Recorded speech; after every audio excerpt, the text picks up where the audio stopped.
요한복음 15장 1절과 8절의 말씀을 가지고 포도나무와 가지라고 하는 제목으로 여러분과 함께 생명의 양식을 나누겠습니다.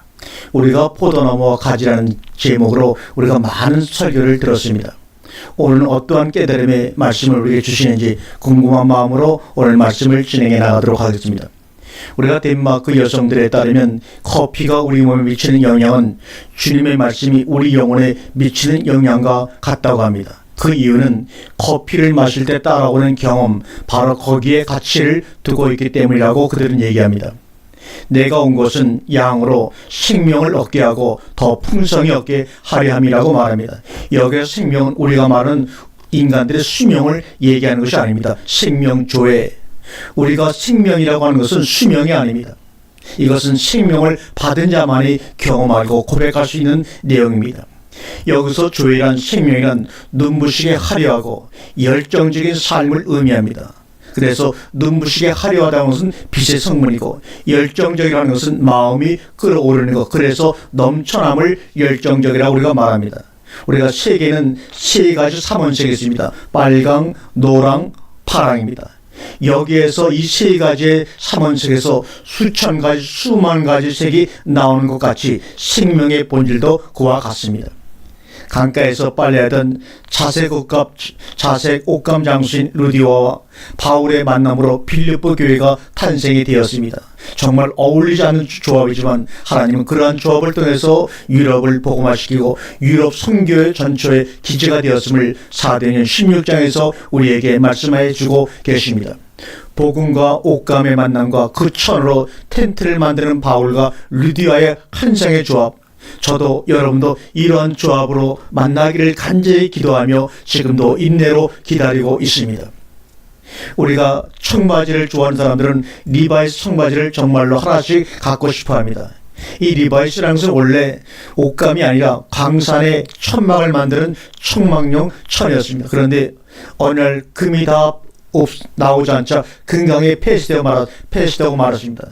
이래서 절망 속에 헤매던 그가 그 리바이스라는 천을 가지고 청바지를 만들어 대박을 터뜨린 것이 바로 지금으로부터 150년 전입니다.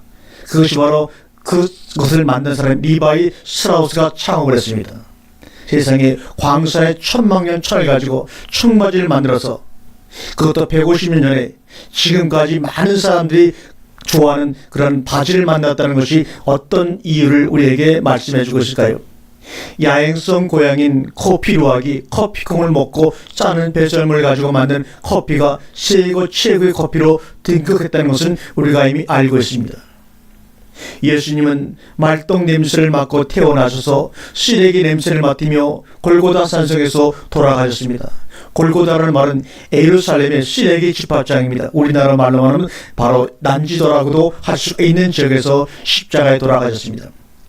참된 신앙이라는 것은 무엇이냐?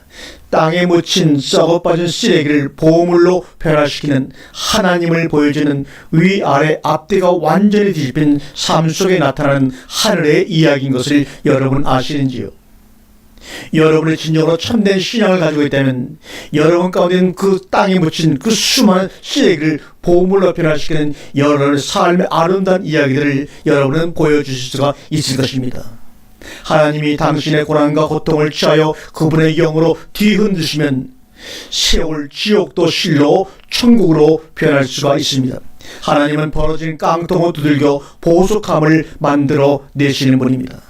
창세기부터 계시록 이르기까지 성경에서 중요한 이야기들 모두 보면 하나님이 가장 볼품없고 가장 작고 가장 수치스러운 것들을 취하시어 가장 위대하고 가장 강력하며 가장 선한 일을 행하셨음을 우리에게 보여주고 계십니다. 이것이 바로 복음이 아니고 무엇입니까? 그러나 이 세대 아들들이 빛의 아들들보다 더 지혜롭다고 하시며 빛의 아들들을 책망하신 주님, 이 책망에 우리 시대의 믿음의 자녀들은 자극을 받고 도전을 받아서 자신의 분야의 최고의 창조적인 전문가가 되어야 할 줄 믿습니다. 더군다나 이 땅에 예수를 믿는 젊은이들은 이 땅의 모든 선도해가는 최고의 창조적인 혁신가가 되어야 할 줄 압니다. 하나님이 함께 하실 것입니다. 감당할 수가 있습니다. 그리스도인들의 믿음을 가르침, 교훈이 생각이 아니라 삶으로 더 많이 경험하고 거기서 배워내어야 합니다. 인간의 삶의 정점에는 교리적인 문제가 아니라 열정적인 경험이 자리하고 있다는 사실을 우리는 인정하고 받아들여야 합니다. 복음이 어떤 모습으로 드러나야 하는지 구체적으로 보여줄 만큼 급진적인 레디컬한 그리스도인들이 이 땅에 너무나 적어서 다른 사람들의 기독교를 제대로 관찰할 기회가 없다는 아쉬움이 있습니다. 붕어빵교회 목사는 강사로 전락해버리고 삼류 코미디 강사로 전락해버리고 교인은 성경식을 파는 사람으로 전락해버린 지 어느덧 오래가 되었습니다. 사람들은 예수님이 싫고 지루한 것이 아니라 교회가 정말 싫고 너무 지루하다고 얘기를 합니다. 대부분의 좋은 것들은 이미 너무 많이 이야기가 되어왔고 들어왔습니다. 이제는 그렇게 우리가 살아갈 때입니다. 하나님의 첫 명령과 마지막 명령은 창세기 2장 16절에 나와 있고 계시록 22장 10절에 마지막 명령이 나와 있습니다. 하나님의 첫 명령과 마지막 명령은 똑같은 것입니다. 뭡니까? 마음껏 먹어라. 마음껏 먹어라. 나를 밥으로 마음껏 먹으라고 주님은 말합니다. 또한 너희도 세상의 밥이 되어서 그들에게 생명을 주라고 말합니다. 그러기 위해서는 먼저 우리가 마음껏 먹어야 합니다. 마음껏 마시라, 마음껏 먹어라. 이것이 주님이, 하나님이 우리에게 주신 지상의 첫 번째 명령이자 마지막 명령임을 우리는 창세기와 요한계시록을 통해서 분명히 알고 우리는 믿고 있습니다. 예수님을 향한 마음의 문을 연 사람은 집의 문을 열고 그 다음에 지갑의 문을 연다는 말도 있습니다. 식탁이 오픈되면 그 사람 속에 성령이 운행하심을 목격하게 될 것입니다. 그 이유는 경험의 문제이기 때문입니다. 먹고 마시는 것은 배우고 가르치고 전하는 것에 앞서는 것임을 여러분 아시죠?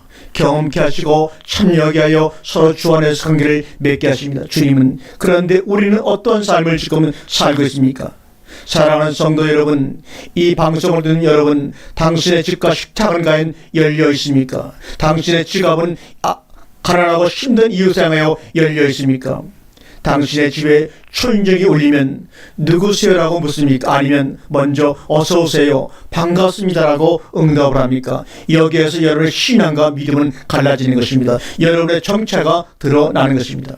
예수님의 첫 기적도 가나안 혼인 잔치집에서 시작됐음을 여러분 이해하시는지요?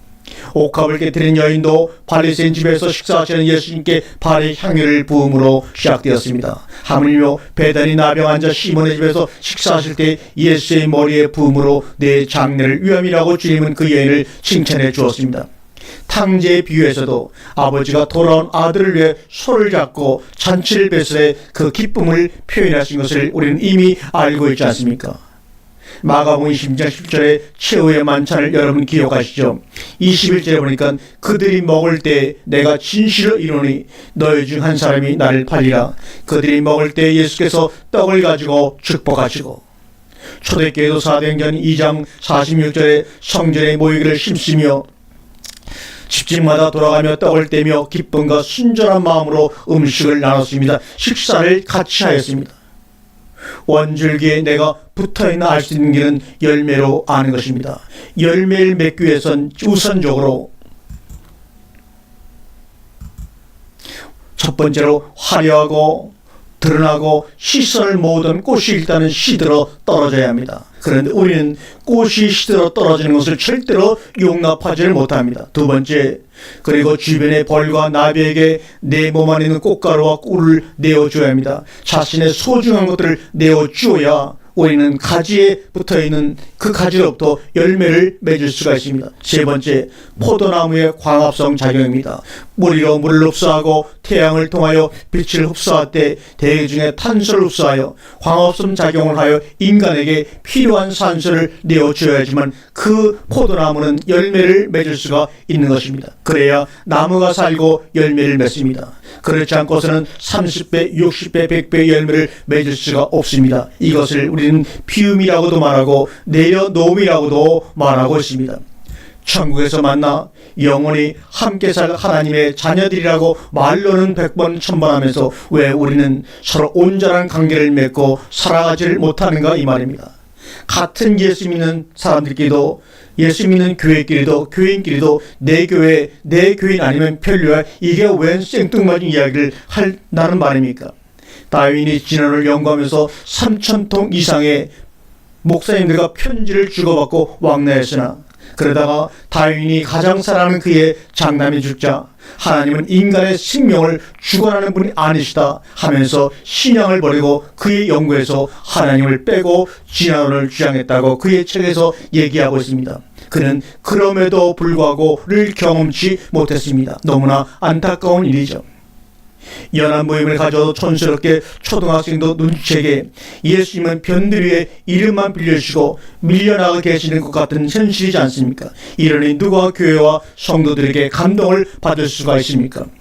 줄 수 없다는 것을 성도와 교회도 알면서 변할 생각을 하지 않는 것이 문제 아닙니까? 서로 열매만 차지하려고 하지 않습니까? 그러다 오해하고 원수가 되고 자신은 모르지만 너무 많은 것들로 채워져 있어서 그렇습니다. 받아들이고 싶은 마음은 간절한데 그러면 내가 너무나 답답해져 때로는 가시에 찔린 양 아픔이 옵니다. 그러나 피움으로 내려놓음으로써 우리는 영원한 관계를 맺고 그로 인해 주어지는 엄청난 축복을 경험케 될 것입니다. 믿음과 실상, 믿음의 실상과 허상의 차이는 무엇입니까? 열정을 다해 열심으로 몸으로 표현되어졌는가, 마음속의 생각으로 끝나는가의 차이가 바로 실상과 허상의 차이입니다. 여러분은 믿음의 실상을 가지고 있습니까? 아니면 허상의 삶으로 여러분 만족하며 살아가고 있습니까? 그렇다면 열정을 다해 열심을 다해 여러분의 몸으로 주님의 은혜와 사랑을 표현하는 복된 인생 되시기를 주님의 이름으로 축원합니다. 아멘.